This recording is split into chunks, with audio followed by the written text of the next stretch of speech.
Yes. Yes, we are back again. Yes, you don't need a building. You know what I mean? Welcoming everybody onto the Friday Premier League preview show on ISTV. I'm telling you, it's going to be loud tonight. With my crew, my gang. He's here with me. Job is also here with me all the way from Canada.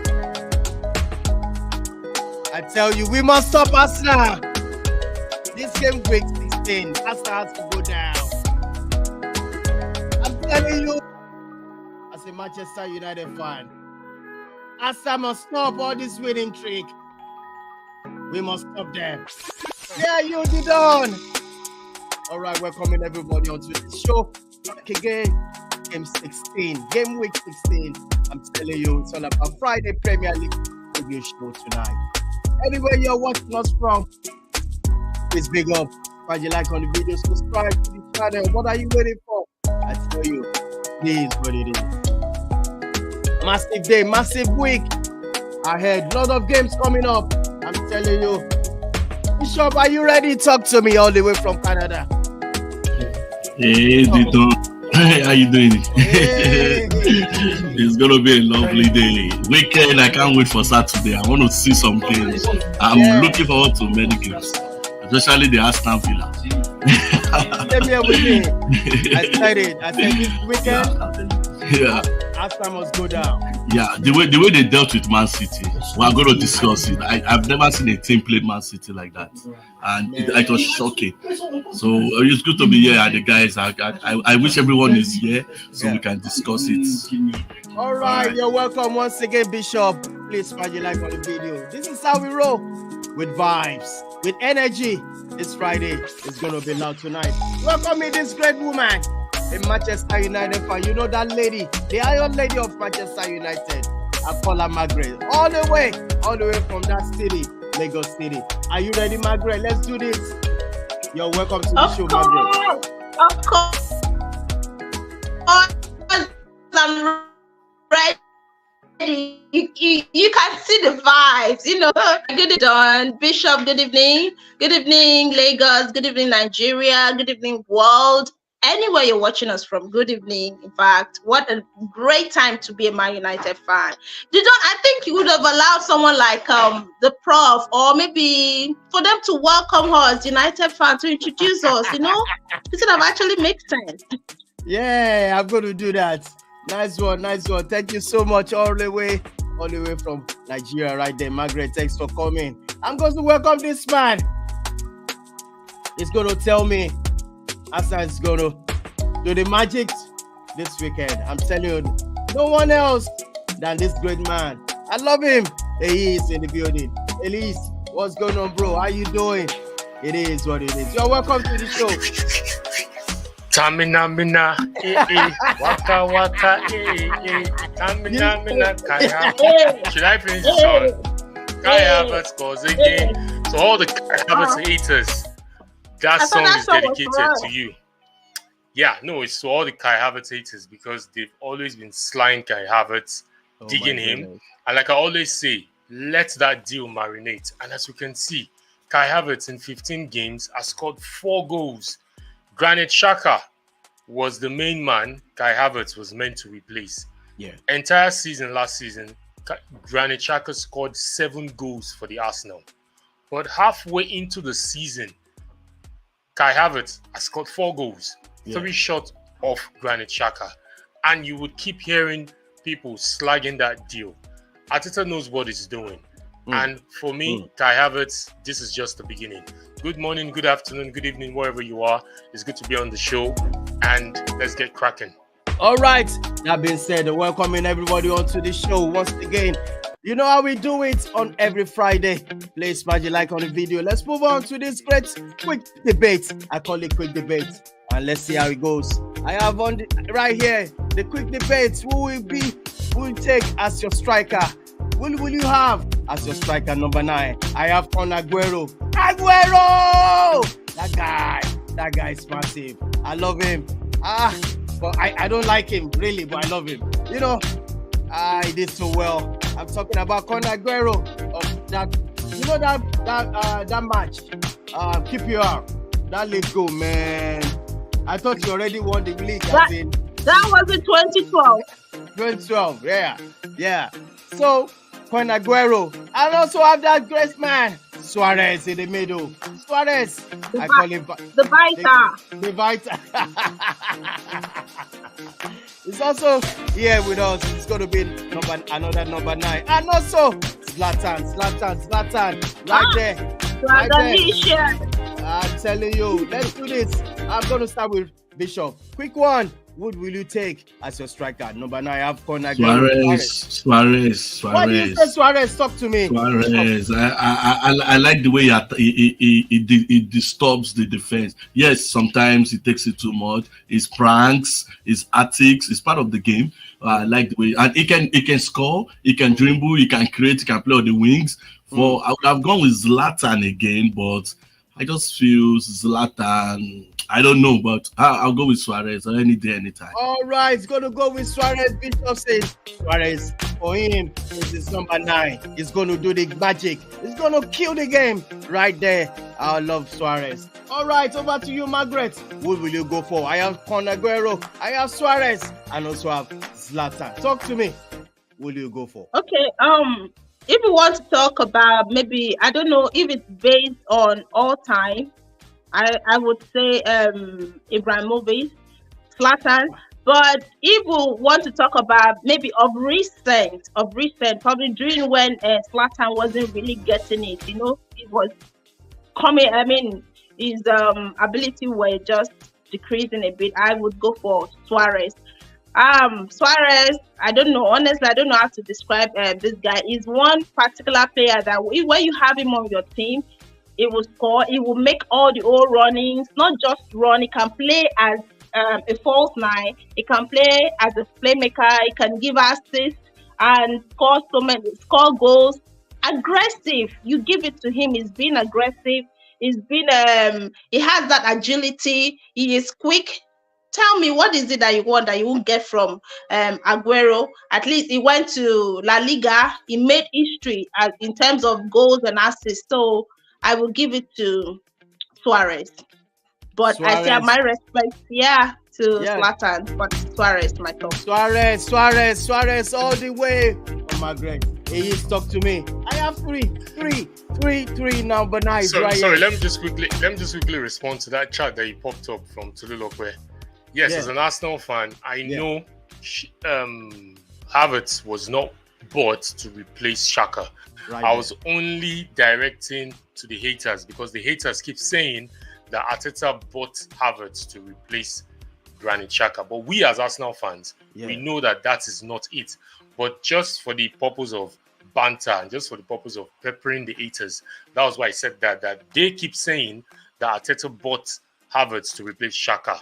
Now, if we're to follow their train of thoughts, Granit Xhaka, 7 goals, and Kai Havertz, 15 games into the season, 4 goals. Is he going to meet up and surpass it? Definitely, it will. Please add the assist. Add the assist. Well, I'm not going to. I'm just going to concentrate on the goals, and definitely the assist will come. But just for the quick debate, I will pick Suarez. Because Suarez, I watched Suarez, and I watched Suarez rather, and also watched Aguero, watched Zlatan. But Suarez has something different, and I'm going to go down the thoughts of Bishop, saying he can assist, he can play from the wings, he can also play from the center. Looking at him at Liverpool, he was the decoy number 9, playing from the side, and he scored a lot of goals, almost pushed Liverpool into winning the title, but it just didn't augur for them. And also went to Barcelona, and we know what he did and achieved in Barcelona. So with no disrespect to Conor Aguero and Zlatan, in my own personal opinion, I would pick Suarez. Suarez again. All right, I'm welcoming this great man as well. Robbie, you're joining us. A quick debate. Who will you take as your number 9? I have Conor Aguero, I have Suarez, I have Zlatan. Talk to me. All right. Good evening to everybody. Sorry, I got stuck in traffic, so I was late this evening. All right, quick debate. I think I'll pick Luis Suarez. This is one man who brings something very special to the table. And of course, I think the reason why we pick him is because of his hunger and his eye for goal. He has this telepathy with other players. He has been able to play alongside, not just in Liverpool, but also in Barcelona. So he tells you the kind of person that he is. He's not a one-man show. He can play alongside other strikers and, of course, do very, very well with them. And he's this kind of person that he can score any kind of goals. Acrobatic goals, he is there. You're more or less like a team move, he is there. Individual brilliance, he is there. So he's one man that brings a lot to the setup and, of course, the attack of the team. So I'll go for Luis Suarez. All right, right there. And also this chat coming on from Tolulope Raymond. Big up, bro. How you doing? Now, Suarez definitely, it's no contest. Prime Suarez was a beast. It was searing everywhere. Oh, wow. Now, I think everybody's going for Suarez. Suarez everywhere. All right, not disrespecting other ones. I'm talking about Kun Aguero and Zlatan. Big up everybody. All right, let's move on. And the paper talk for this weekend is going to be Man City, are they in crisis? I'm going to start off with you, Ayiz. Man City, are they in crisis? They've not won. No. There's a problem for me. Ace, talk to me. What do you think? Yes, because I know as an Arsenal fan, if I say they are in crisis, people will say because I want Arsenal to win the league. But if to looking at face value and looking at stats and also eye test, as of this season, last season, 15 games gone, Man City had only conceded 14 goals, and also racked up 36 points, if I'm not mistaken, and they were on top of the table after match day 15. And looking at what has happened this season, 4 games in a trot, not, I think, how many points have they racked up? They played against Tottenham, they drew.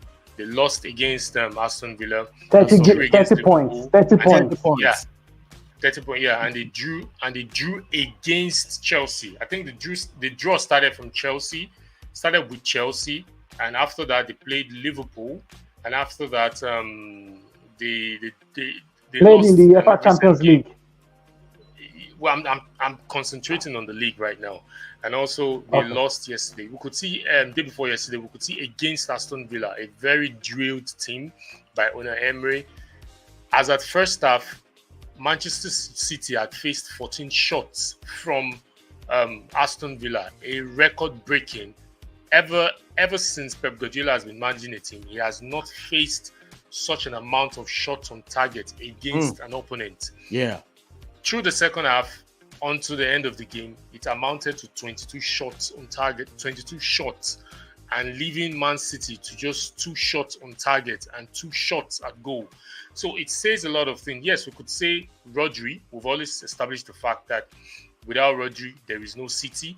And I think if I'm the manager of Rodri right now, I will be going into Man City to ensure they double his salary, because we've seen that games that he has not played this season, Man City had crumbled. In the EPL, all the 4 games that he has not played, Man City has crumbled, and that is a fact. So if I was his manager, possibly I'll be going into Man City and telling the owners, see this guy, you have to double his salary because it's essential to the team. Yeah. But talking about Rodri, but didn't he play against Chelsea? I thought he played against Chelsea. That's the point I was about. I'm just saying the game they have lost this season. The game they have lost, Wolves, Arsenal, and Aston Villa. Rodri had not played in those games.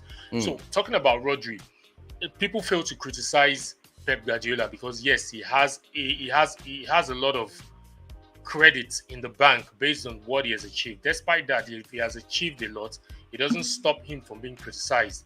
You have a player in Nunes, you have Calvin Phillips, and you had Kovacic on the bench against Aston Villa, and he started. Look at the players he started with. There was no natural 6. Rico Lewis, I don't know if he's a natural 6, if he's a defensive midfielder. I stand to be corrected. Somebody needs to correct me on that, because every time he has played for Man City, he doesn't play that role. Yeah. Pep Guardiola had these 3 players on the bench that could have slotted well into that 6th position, but he failed not to use them, and he trusted the people he started with. And we could see Rodri, he has played Rodri rugged. That guy is tired. I'm sure those games he has missed was an opportunity for him to to relax. And there's been a bit of issue. The players Man City had sold, i.e. Gundogan, Mahrez, Man City had failed to replace those two intricate players.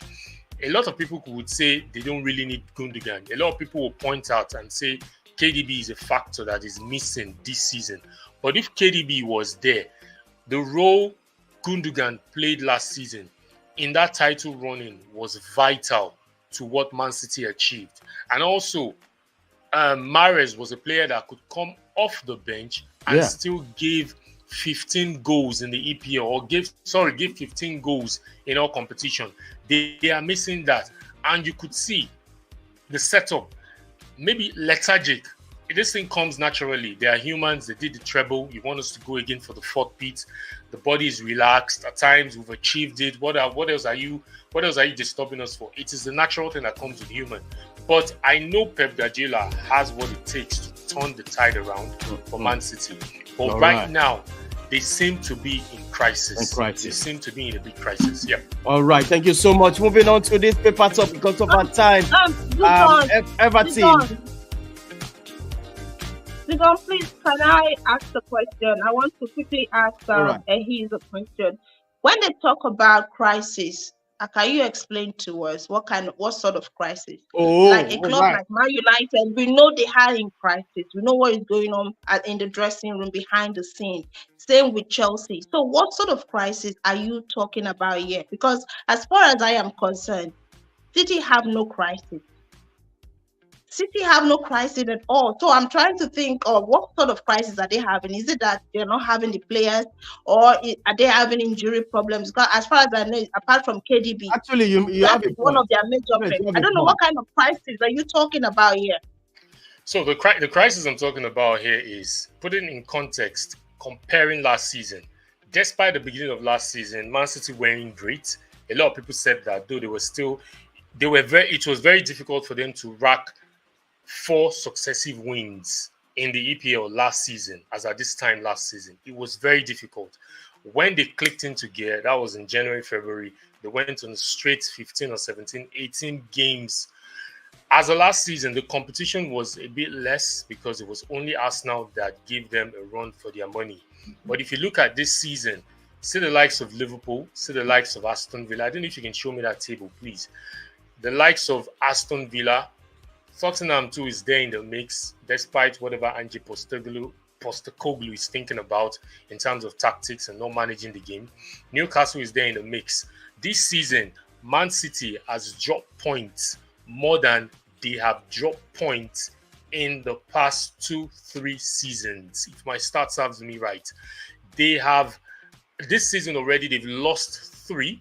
Look at the goals conceded. Their defense is in shambles.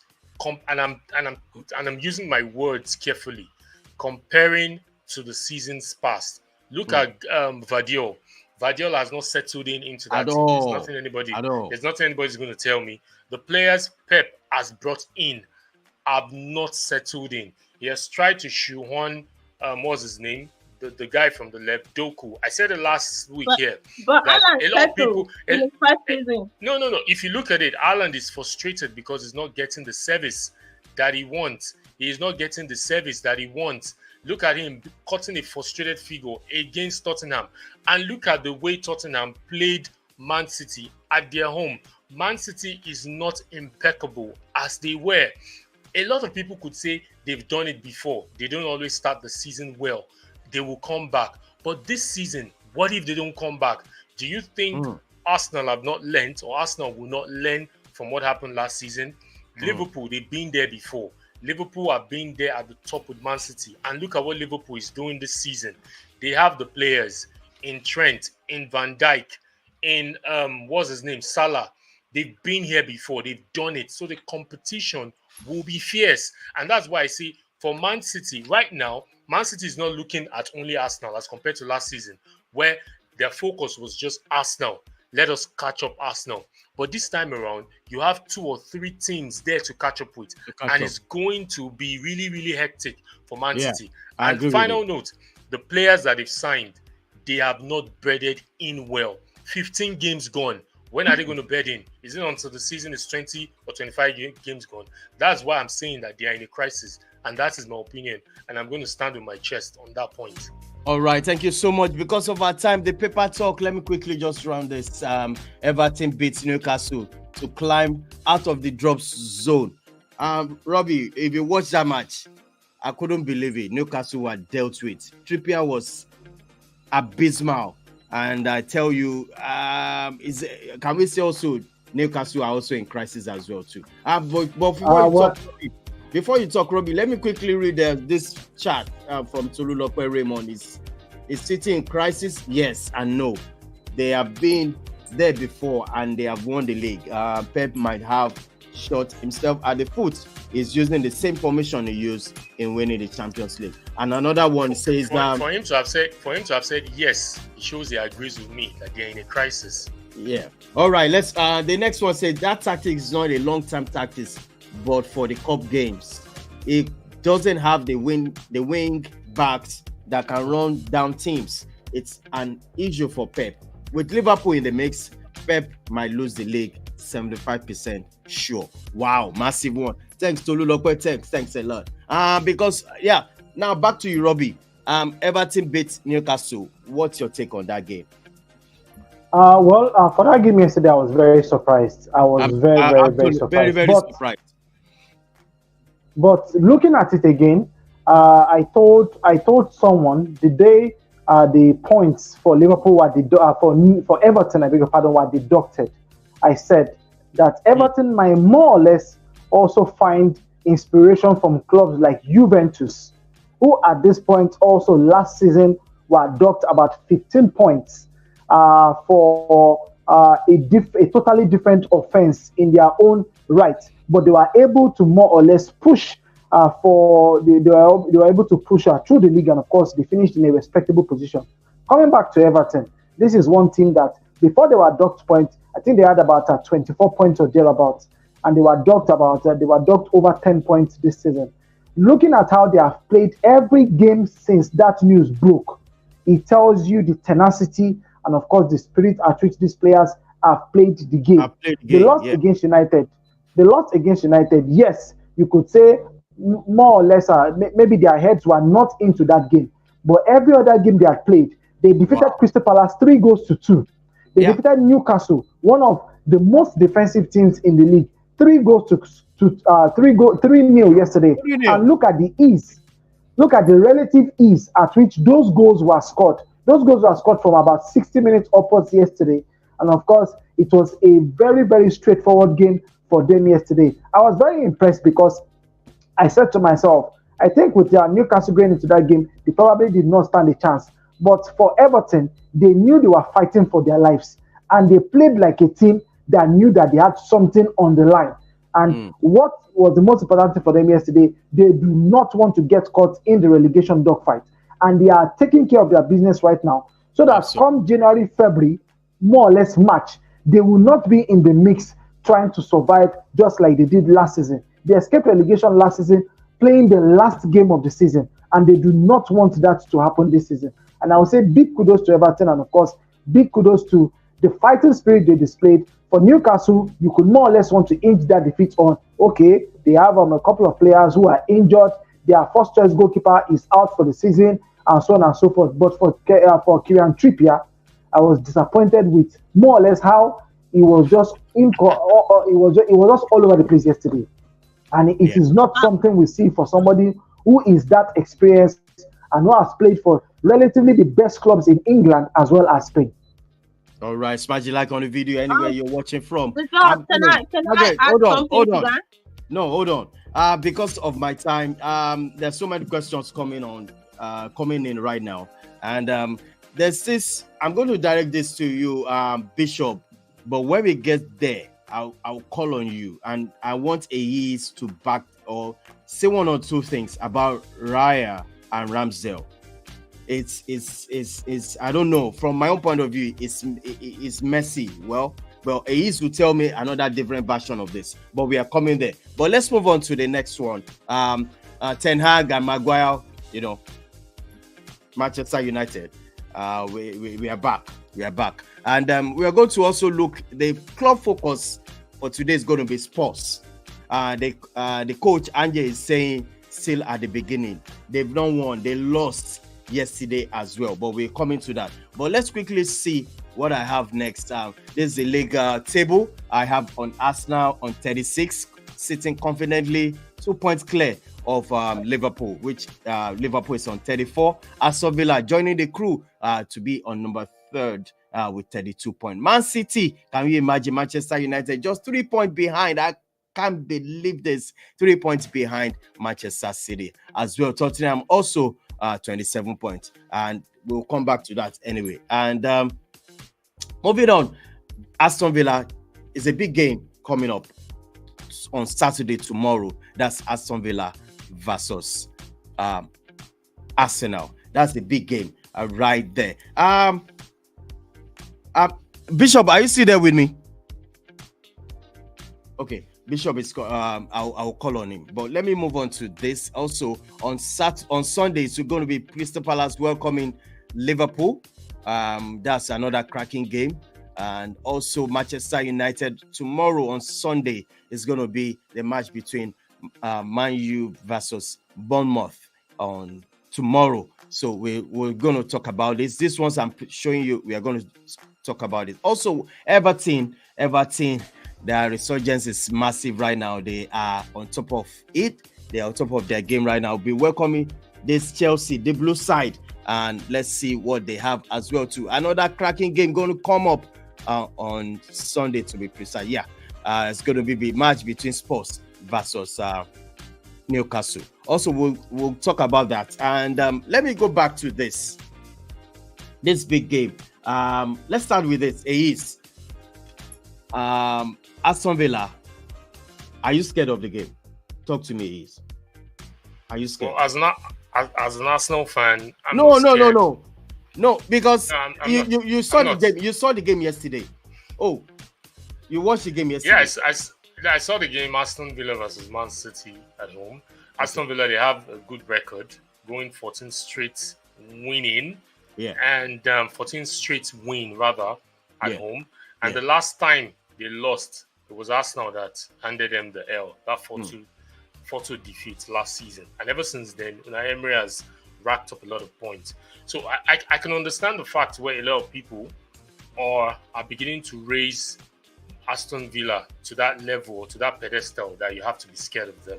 But people are forgetting so quick that Arsenal defeated Man City, this same Man City, earlier in the season.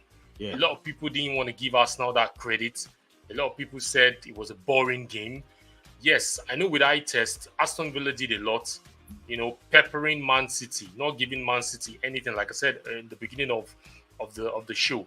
But the thing is, I am not scared as an Arsenal fan, because you know why? Because I know Arteta and the boys would be prepared for this game. So hardly would I see any shock coming from anywhere. There are some kind of games that you go into and you're not expecting what the opponent will do. And the opponent might shock you.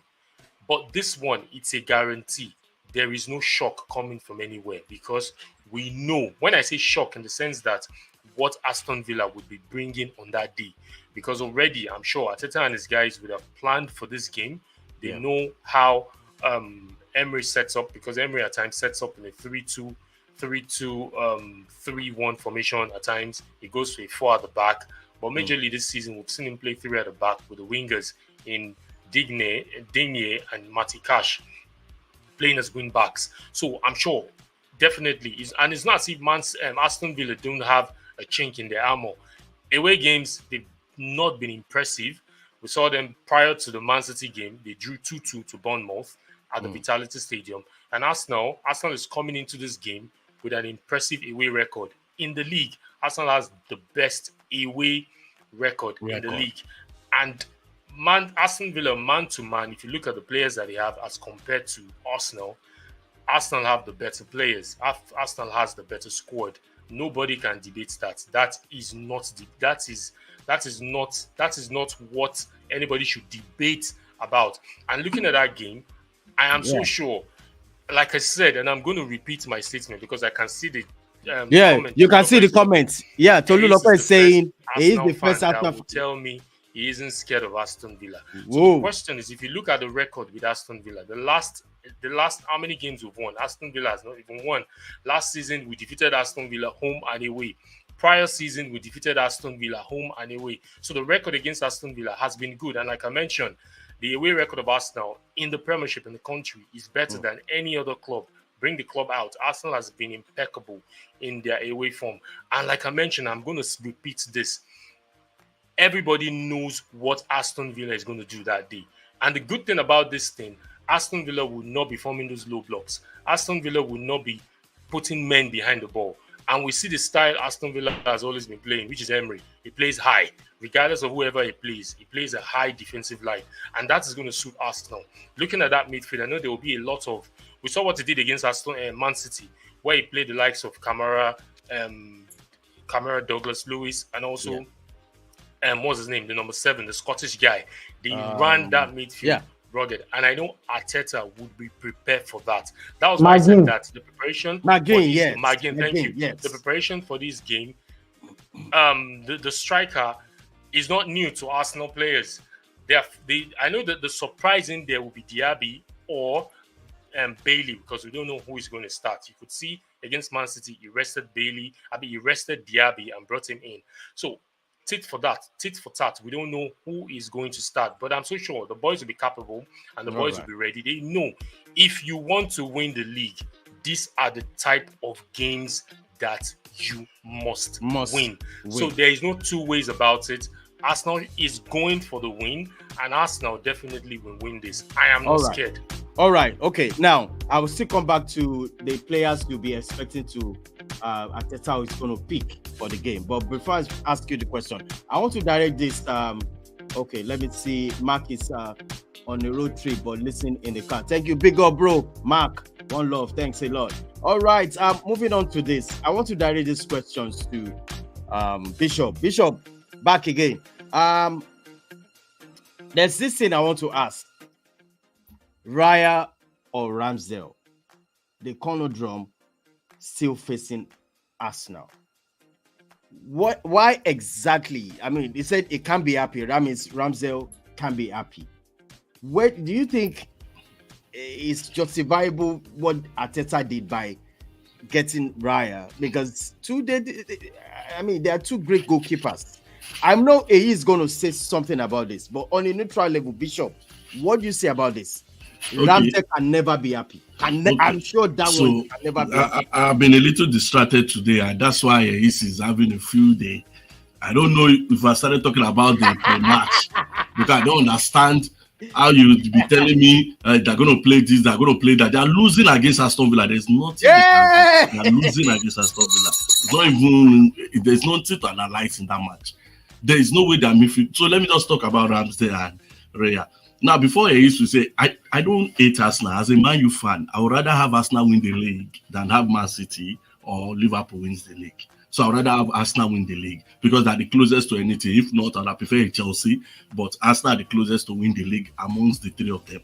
So I would prefer an Arsenal from a Man U perspective. So Raya and Ramsdale, funny enough, there's no issue here. He's just the press that is making a big move out of nothing. So now you have a keeper in Ramsdale. I've watched some of his clips of mistakes. I've watched some of his clips of good saves that he made. I watched the Liverpool match last season. He was so good. I watched the Tottenham match in White Hart Lane. He was so good. He saved them in that Tottenham match. They would have recognized. He saved them. Okay? But there are some minor mistakes that he made that cost them. And Ramsdale, again, is not clothing himself in glory. I watched two of his interviews. And he was quoting himself saying he cannot concentrate 90 minutes of the game. How dare you say that when you have lost your first spot? Even if that's the truth, you keep it to yourself. You don't say things like that. So he was shooting himself, and his father is not helping issue. His father is coming out and saying, "My son has done nothing." You're not. Keep quiet. Go to the pitch. Play all your complaints on the pitch. Stop on the training ground. Show them that you are better than this guy, which I feel Ramsey is better than him. Oh, you have that. He is cowardly. You have that. Ramsey is better than. Yeah. Raya. To me, I feel Ramsey is better than Raya. He's cowardly taking out of this battle. This is a battle. The same thing Leno did. Leno could not battle you. He ran. You know, you want to run. Yeah, I'm seeing Link in Newcastle. He cannot bench Pope. That's the issue. He cannot bench Pope. I believe Pope is a better keeper than him. So he might not be on his legs, but in terms of his hands, I believe Pope is a better keeper. So the English press, if Ramsey is not an English player, we will not be having this issue. We will not be having this confrontation up and down because an English player and they feel like he was unjustly dropped. Which to me, I'm 50-50 in that. I don't think it was unjustly dropped. A coach will review his season, and in reviewing his season, you have seen that has a lapses on his side. He has to beef it up. Is Raya a step higher than Ramsdale? I would say no. Because I've seen look at the match they play against Pluto. I was going to talk about that match. Look at the 2 goals they conceded. The first one, you can't even time the ball. The defender got there before you find. The second one, the ball went under you. Yes, Ramsdale have done that before, but we brought in to be better than Ramsdale, so you shouldn't do what Ramsdale would do. That's where I stay. Oh, well, thank you so much on that. Let's move on. I'm still coming back to this game, Aston Villa versus Arsenal. There's a lot to talk about there. Some people are not. You gave me a very good clue, Bishop, about this Raya and Ramsdale. It's because he's an English person. That's why all eyes on Ramsdale. Well, nevertheless, let's move on to this game. Manchester United versus Bournemouth. Margaret, this is going to be massive tomorrow. Can we replicate what happened between the match between we beat one club like that? Is it that club in London? That blue. You know, you always call them dreadlock team. Dada FC. 2-1. Going to this game, do you think this is another chance for Man United to continue with their can I say form? Because that match we are all over them. Chelsea has no answer to this game. Then number 2, do you prefer the lineup to remain the same, or is there any changes you're looking at? Now, number 3, I'm going to direct this one to Robert when you finish, Margaret. That number 3, don't let me forget this question. What's the situation of Rashford now? I'm sure I don't want to see Rashford starting tomorrow. What do you think about Rashford at this moment? But Margaret, over to you with this game. Can we continue with this form? Go ahead. First of all, I would not want to say something and then at the end of the day I become disappointed. Yeah. Well, against Chelsea, it was a fantastic outing, but at the point I was disappointed because United could have killed off the game in the first half.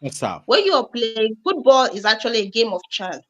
You have your chances, you take them. You don't just go and relax, because there are some teams you're going to meet, and then you won't be able to miss all those goal chances that you had. So I was actually disappointed in that area because United had poor finishing. They played well, but finishing, if not for those 2 goals, I don't know. Probably at the end of the day would have left Old Trafford without anything. But I would, against Bournemouth. Sometimes I'm always scared when top teams, are playing against teams that are fighting, that are actually struggling. I'm always very, very scared. Fine, they are 15th on the table. They may look as if they are far from being relegated on the relegation zone, but you can't still take anything away from this Bournemouth team. We've seen what they did against Aston Villa. They drew. We've seen them recently trying to play some fantastic football, trying to take the games to their opponent. So that is what I'm going to see at Old Trafford against Bournemouth. Because Bournemouth are not just coming there. Are you looking? Do you see any changes? Do you see any changes coming up tomorrow? I would love to see the same changes. I would love to see the same lineup. I would love to see Rashford being benched, and then we start with the same team that started at Old Trafford against Chelsea. That is what I am looking for against Bournemouth. And I just hope that we'll get all 3 points and let it continue. Let that form continue. It hasn't been easy. The only team in last month that have not conceded a goal, played or have 100% record. So I just pray that United continue that way. So if we're to focus on the league, we know our league, our target is finishing in the top 4, and because for the Champions League, that one is out already. So we're going for a win. 3 points for us. 3 points. All right. Okay. Sorry, Don. Let me just add this. If he happens to change the lineup tomorrow or on Sunday, anytime they are playing, if he change the lineup and bring Rashford back, and anything happens, he should lose his job on the spot. On the spot, he shouldn't even get it. He should lose his job. I support you. Are you saying you don't want to see Rashford or something? I'm just saying that you would stick with what works for you until it stops working again. But since it worked and you bring Rashford back and they lose or they draw, you should go from that match. You shouldn't even come back. You just go like that. I've never seen United play fantastic football with Rashford like that. Look at those 2 crosses that led to McTominay goal. Rashford would have wanted to go for it for himself. United played well without him. So I believe he should stick to Rashford being on the bench. He needs to learn. He needs to sit up. He needs to know that he's no more a baby. He's no more an upcoming player. He's already an experienced player. He's already a senior team player. And most of those that are looking up him. So he needs to sit up. Robbie, over to you about Rashford. Because this part, Robbie, I want to make sure I clip it. I do a nice presentation about Rashford's situation. So, Robbie, what do you think about Rashford's situation? You see what is going on with this guy. This guy scored only 1 goal this season. It's crazy. And we saw what happened last season. It was all over everywhere. This guy we are thinking, this is another Mbappe. It's actually 2 goals. 2 goals. Oh, 2 goals. I'm sorry. But in this case now, Robbie, over to you. Well, looking at Rashford, the reason I'm laughing is, what is the difference between 1 and 2? What is the difference? For Rashford, I think if he appears in the lineup tomorrow, that means that the coach does not know what he's doing. Because just like Bishop rightly said, stick to what is working for you until it stops working. I noticed that in the last game, Rashford did not play, and United played very, very well against a tough opponent that, personally, I did not give them a chance against Chelsea. I thought they were actually going to lose that game, or they were going to draw that game. But looking at the relative ease at which United played against Chelsea, it tells you that field players who are hungry, field players who are ready to defend the badge, who are ready to defend the colors of the club. And it will bring me down to somebody like Scott McTominay. He is not a striker. He is not a forward. Or let me use the word, he's not a point man. But if you actually take the player with the highest goal in United, unfortunately, it is Scott McTominay. And look at how well he has been able to put the ball into the back of the net. The first goal against Chelsea was superb. Control, look up, and place the ball. The second goal was beautiful. It was a well-crafted cross from Garnacho, and Scott McTominay met that cross like somebody who meant business, and he was able to get that goal. Now, going back to somebody like Rashford will not pass the ball on time to you. Rashford will try to do something very silly in a position where he knows that passing the ball or recycling that attack is the best thing to do. But Rashford will want to do otherwise. Sometimes you ask yourself, where is his head at when he is more or less on the field? And this is somebody that after a game is concluded, he is seen flirting with his car, he is seen driving around town, or he is seen displaying one thing or the other. And you begin to ask yourself, are you being paid this amount of wages not to deliver for a club that more or less is giving you that platform to be known across the world and also live that life of luxury that you're enjoying at this point in time? So for tomorrow, I think Erik ten Hag should stick with the starting 11 that played against Chelsea. For Marcus Rashford, I will say it again, the coach needs to stamp his feet and make players know that if you are not delivering for the club, you will not make it to the field or make it to the starting 11. So players have to understand that they have to fight. their fight begins from the training ground, where they know that if I play so well, or more or less show that hunger on the training field, then the coach will consider me worthy enough to either make the starting 11 or be on the bench. But in this case, it looks like as if some players enjoy the relative ease in which their name is always on the starting 11. And that is one of the issues that is rocking the club. And I will tell you for certainty that I may not know what the inner workings of Arsenal, but Ayes can back me on this, that no player for Arsenal right now sleeps with their two eyes closed. They sleep with an eye closed and of course an eye open, because they know that they have to fight every day to make Mikel Arteta starting 11 or even make the bench for that matter. And in the case of United, it is more or less like differently. I saw a comment about 2 weeks ago where somebody said that he's not sure United players train at all. That he's so sure that they just go to the training field and they just show off their cars. Oh, Rashford, look at the car he just got last week. Oh, Anthony, look at the car he just got last week. And that is all they do, and they just go home. Hence why we see some very abysmal performances on the field of play. For Rashford, he really needs to sit up. The Euros is coming next year, and I think that if he does not carry his weight, Gareth Southgate might more or less find a solution to that issue at the front. He is not the first choice striker for England. Harry Kane is the first choice striker for England, and that man is doing his business in the German Bundesliga.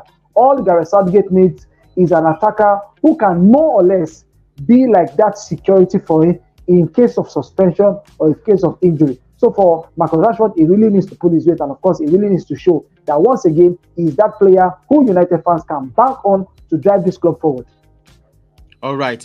Quick one. Thank you so much on that, Robbie. That's a very good one. I think I have to do a video about Rashford on what you just said now, and we move on from there. I'm going to switch to the weekend game, another cracking game, and I want Ayes. There are two things I want you to do for me about this game. I'm posting it on the screen right now. That's Spurs versus Newcastle. All right, people, this is how we do it. Please smash the like on video. Come on, everybody, and also share this video. We are live right now. We're moving on to another cracking game over the weekend. It's all about EPL, English Premier League. If you have not smashed the like on the video, I'm waiting. 1, 2, and 3. Oh, all right. Thank you so much. All right. This game is coming up, and it's good. Another cracking game. Spurs. I don't know what to say. They're already flying, but now let me show you the league table. Maybe we have what we are talking about here. I know Arsenal is number 1, Iberaga FC, and look at where Tottenham is number. I can't just believe it. The same point with Manchester United, 27 points. And going to this game, they lost to West Ham yesterday. Just give me just 2 minutes because of my time, and I want to share this this particular game around everybody to speak upon. And do you think this guy? Hold on. For the paper talk for today, this guy says, their coach says, Postecoglou says, Spurs still at the beginning. Oh God! All right. Well, he has it's his opinion. It's his opinion. If he says he's still at the beginning, definitely still at the beginning of his stint with Spurs, just starting. And when they started and went on that 10 unbeaten run, the media started tipping them to win the league. And you could hear a lot of sports fans saying they would win the league. Yes. But like some of us that have been watching football for so long, we could say that they were just a player or two players away from being a disastrous team. And I think the lines just aligned. Everything, the stars just aligned with everything that we've said, and it started happening. It's not as if we're wishing them luck, or it's not as if we're wishing them bad, or it's not as if we're blowing one hoodoo to Spurs. But we could all see it that when a team wants to contest for the title, you need to have depth, and Spurs didn't have that depth. We knew Maddison not playing or getting injured would affect them, which it has affected them. And like I would say, going 5 games without winning out of 15 points picking just 1 point against Manchester City. The Manchester City that I said earlier that were in crisis, because if Manchester City was that of Manchester City of last season, Spurs wouldn't have picked anything in that game. Possibly they would have gone 5 games without making any point. And they've set a record to be the team that goes 1 goal up and end up losing at the end of the game. We saw them in the last 5 games. They've gone a goal up and coming back to lose. So if Ange Postecoglou is saying it's still beginning, fine. But like I've always said on this show, anytime I come on, is game management is poor. The players can't do 100 kilometers per hour for 90 minutes. We saw yesterday they started the game all out blazing, and as a 50 to 60 minutes in the game, their legs were gone. They couldn't even understand what they were supposed to do. But a good team in West Ham that is managed by an experienced manager that understands the EPL knows that the EPL is about taking chances. Just be patient, waiting. That they stayed in the game. West Ham stayed and stayed and stayed in the game, and when those chances came, they took it, and we could see automatically that took the light out of Spurs, and that was the end of it. Same happened against Aston Villa. They went all goal blazing from the first half, and towards the tail end of the game, we saw Unai Emery mixing and matching things up, substituting a few players, and that gave him the victory. So definitely we're going to see, he has said it that he's not going to change his approach. So definitely we're going to see the same thing against Newcastle. And if Eddie Howe is smart enough, he should just look at the past five games the Spurs have played, and just look at their weak points and possibly wait. Tell his players, you don't need to spend all the energy in the first half. Ensure you stay in the game. Ensure you defend well. Once they come all out blazing, by the second half, they'll be tired. So you just nick one upon them. Like I said, I'm an Arsenal fan, and I'm not going to hide it. I hate Spurs. Right. I know it is. I know hate is because of this. Because of I'm never this, going to support them in whatever they do. So I'm tipping Newcastle to win. Look at this. Look at this comment from Tolu Lokwerimo. Big up Tolu Lokwe, anywhere you're watching from. Big up, bro. Thanks for joining us on this show. He says, but Ange Postecoglou is doing like Marcelo Bielsa. We just mentioned exactly. His job. Ange's job might end soon. What he's doing is wrong. It's wrong. Poor. You know, I've said it several times, and I know some of us on the group, they don't want to agree on our WhatsApp group. When I say game management is poor, and this is Tolu. Tolu is not Tolu. I'm sure he's listening from wherever, and he can allude to the fact that this is what we see in EPL. And I mentioned it the last time I was on the episode. Even the great Sir Alex Ferguson, as at that time, whenever it comes to Highbury to play Arsenal, we know Arsenal were free-flowing attacking. Yeah. Sir Alex Ferguson waits. He sits. He had his strategy. He knows he can't go toe-to-toe with the attacking football Arsenal is playing. And he had the best crop of players then. And all he just needed to do was just play a conservative game. Hit Arsenal on the counter. I remember that game that Arsenal lost 4-1 at Highbury when Ronaldo scored at the dying minutes of the game. The same pattern, just hit them on the counter, and that's it. That's an experienced manager. But if Ange decides to stick with his philosophy, like Tolu said, possibly he might lose his job. Yeah. All right. Because of our time, we have just some couple of minutes. I'm still going to go back to you, Bishop, on this one. Newcastle, they struggled also yesterday as well too.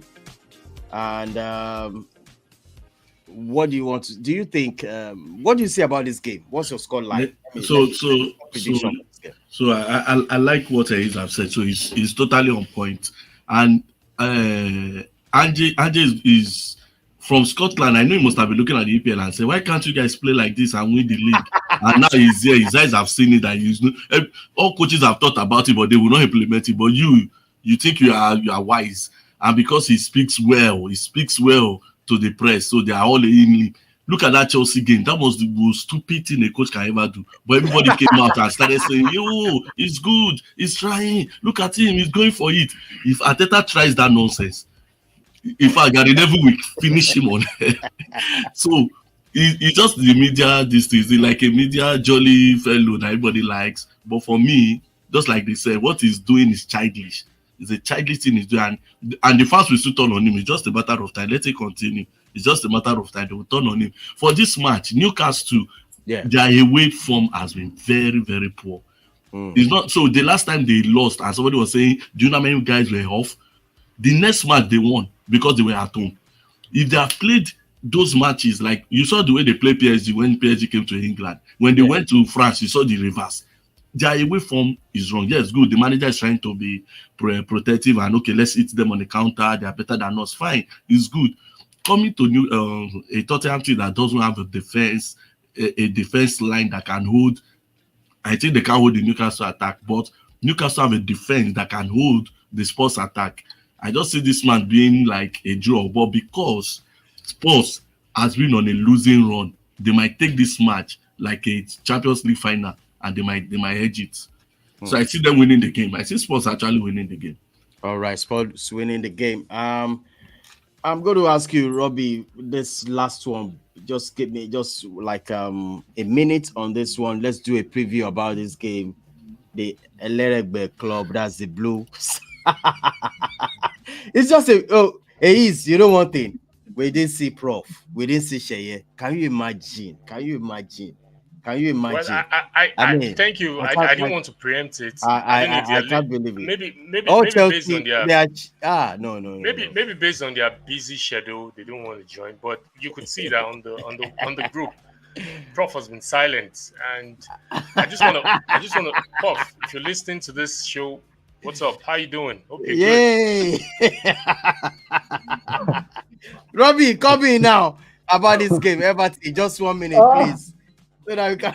Okay, but the thing is, I just have this feeling that Everton might beat Chelsea. I just have this very, very strong feeling that Everton might go on to beat Chelsea on that day. And like I said, looking at how Everton have been able to more or less turn their very sorry situation into more or less like a story of inspiration as it is. And I think they have the momentum going forward. For Chelsea, I think it has not been something very, very smooth or nice for them. And for Everton, they will love to punish that team. Yeah. Looking at the defensive lapses that Chelsea suffers sometimes, looking at more or less the midfield mess that they also have, and lastly, looking at the attacking options that they have in Michael Jackson or whatever Jackson that they have up front, who more or less don't even understand how the game of football is played. I think for Everton, they will fancy their chances against Chelsea. So for me, I'll be going with Everton to win that game on Sunday. All right, because of can I chip in? I just want to do a quick puzzle. Let me get Margaret, you chip in. Don, please, can you show us the table? Please show us the EPL table. Now, look at the table. Everton lies they are on the 17th position. 17. Now, imagine the 10 points that was taken away from Everton. Add it to what they have now. What is going to happen? 20. They will be above Chelsea. They will be above Chelsea. And Absolutely. Everton is going to use that as an impetus going into that match. And if Chelsea behaves like they have been behaving on away games, they will get a beating. All right. Somebody said, let Chelsea breathe. No, we will not let them breathe, because if you've spent over 1 billion pounds in the course of 2 seasons, and still you cannot generate results. You have a manager who is playing Cucurella on the right hand flank when you had Reece James on the bench. And I just feel Chelsea fans, they are not ready yet, because when Manchester United were going through their own trials, everybody was trying to, hit ETH, hit Eric Ten Hag. But Chelsea fans, they are not ready, because 15 games into the season, they've not even been able to find their feet in. This was the same thing last season. Are you now saying in the next 15 games, they'll find their feet in? Well, all right. All right. Sorry. Yes. Margaret, just 1 minute, please. Yeah, there was something I actually do not understand about Chelsea's lineup against Man United. When we saw the starting lineup, Cucurella actually was to play in number 3, but at the end, he played in 2. So that was where I actually do not understand what is wrong with me. But now let me just quickly say something about Everton and Chelsea. He said Everton will win. Same with Robbie, Everton will win. Fine. They played in Newcastle. But I'm going to tell you that playing Newcastle are not used to. Newcastle are not used to playing in Champions League and then playing in the league and playing those games. If you look at the last time Newcastle were in the Champions League, we'll talk about, I don't know, probably maybe 1993 or 90. Maybe if I get it wrong, please, someone should help me. That was the last time. And then they are having this already, playing the Champions League, now playing back almost like week in, week out. It's going to drain them. It will definitely drain them. So forget about the injury problem. It would definitely do. Even if Everton, they didn't deduct that point. Even if Everton didn't lose. Even if Everton points were deducted, but Newcastle cannot withstand the pressure. They cannot stand the whole situation. Them playing in Champions League and playing also in the league. Play in the league again during midweek and all that. So against Everton, I don't think Chelsea will lose. But Chelsea will not want to lose against Man United and want to lose again against Everton. Some of their fans were hold on. Chelsea fans were saying that look at the table. Everton has won more games than Chelsea this season. Look at the table. Yeah. Everton has more and more games, yeah, we know. But you know that against Man United, I'm not going to bring in such an excuse there. Even if it was there, United would have still win. Gallagher, it was missing, and it was that missing piece for Chelsea. What if it comes back against Everton? And there's going to be a change. I actually do not see Everton. The least that match to be a draw. No, sorry. Are you now using that as an excuse? In all the games they've played this season, hasn't Gallagher featured? I'm not using that as an excuse, but I actually do not see Everton losing against Chelsea. The least that match to be a draw. All right, thank you so much. Because of our time, I got to go right now. Please smash the like on the video anywhere you're watching from. I want to say thank you to you, Ace, for joining us on this show. Let's hope Arsenal you'll be watching it live tomorrow. I'm confident. Arsenal is winning that game. Arsenal is not losing. Maybe worse, draw. All right. Arsenal will lose. Arsenal will lose. Or draw. Somebody has to stop us. Somebody has to stop us. All right, Heath, thank you so much. Big up. Thank you so much. See you on Monday. One love, bro. All right, Robbie, thank you so much for joining us, Robbie. Thank you very much. All right, Margaret, thank you so much for joining us. It's going to be a massive game tomorrow for Manchester United. Let's hope the winnings continues. Thank you so much, Margaret. Yeah, all right. All right, people, smash the like on the video. This is how far we can go. Let me quickly run this. My score prediction for this weekend: Crystal Palace versus Liverpool. I see draw in that game. That game is going to end 1-1. Irish, open your ears. I'm telling you, that game is going to end in draw. Watch out, Irish. And also Brighton versus Burnley. I'm telling you, Brighton and Burnley is going to end up in draw. Watch out. Manchester United versus Bournemouth. You know I'm a Manchester United fan. I'm telling you, that's a 3 points for Manchester United. Watch out. And also Sheffield United versus Brentford. I'm telling you, Brentford is going to nick this one with 1-0. Brentford all the way. Wolves versus Nottingham Forest. I'm telling you, Wolves is going to nick this one again, and it's going to be Wolves winning that. Over to Aston Villa versus Arsenal.